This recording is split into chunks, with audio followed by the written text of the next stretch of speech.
this section, I'm going to explain about the tools which provide editing connectors.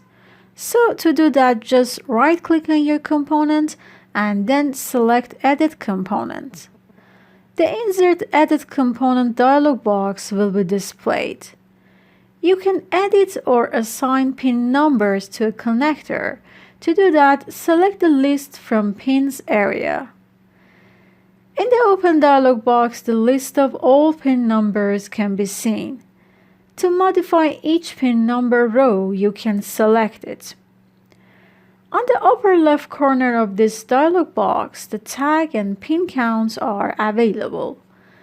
In the Sheet Reference column, the reference line number of a connector and sheet number is displayed. You can change the value of plug and receptacle column by entering a value in the plug edit box.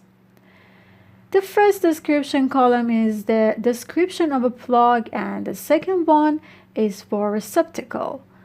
As you know, this is a description of the terminal. Now I want to write a description for my connector's terminal and see the results.